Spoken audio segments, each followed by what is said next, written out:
এই আয়, স্পিডটা লাগাই দে। এই চালু আয়, যা এই রুমে ঢোক।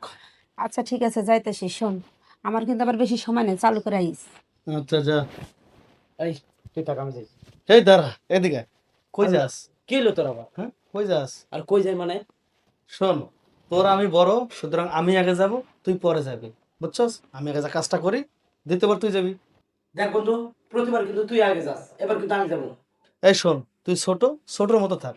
টাকা দেই আমি, সুতরাং আমি তো আগে যাবো। তুই কি করস? সব সময় ইয়ে মাংনা মাংনা ফাঁক হয়ে যাস। এনে চুপচাপ দাঁড়ায় থেকে পাহারা দে, আমি যতক্ষণ কাজ না করুম ততক্ষণ ডিস্টার্ব করবি না, কথাটা মনে রাখিস। হ্যাঁ যা। মাল লাগাইলি কি না খাইলি কি? এই শোন, তোর এত দেরি হলো কেন? কাম করলে করবি, না করলে টাকা দিয়ে আমি চলে যাব। কি রে দোস্ত? হ্যাঁ দোস্ত, হ্যাঁ, ওই মালটা মনে হয় বেশি ভালো না। তোর হ্যাঁ? তোর মাথা গেছে। ওরে খোলামেলা দেখে বোঝা যেতেছে অনেক ময়লা পড়ছে। আর তাছাড়া এটার দিকে চাইয়া দেখ, একদম বোরকা পরে রয়েছে। আচ্ছা, আমার রেট তোরা দুজনে যদি করস তো ঘন্টায় 2000 টাকা, আর যদি সারা রাত করস তো 5000 টাকা। আরে শোন, তোরা যেহেতু এই বাসায় নিয়ে আইছি, কাম তো অবশ্যই করম। তা কথা কইবি না বোরকাটা খুলবি? এখন কাম কর, তোর বোরকাটা খোল, তোর সম্মুখখানে একটু দেখি। আরে খুলবো, খোলার জন্যই তো আসছি। আচ্ছা, তোর কণ্ঠটা কেন জানি আমার পরিচিত পরিচিত লাগতেছে।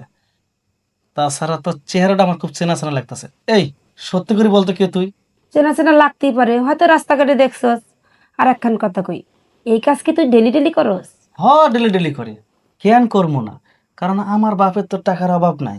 এর লেগে মনে কর টাকা কই নষ্ট করুম, এই জায়গায় নষ্ট করি। শোন, তুই যদি আমার বেশি খুশি করতে পারস, তোর এত পরিমাণ টাকা দেবো যে তুই 10 দিন ঘরে বইয়ে খাইতে পারবি।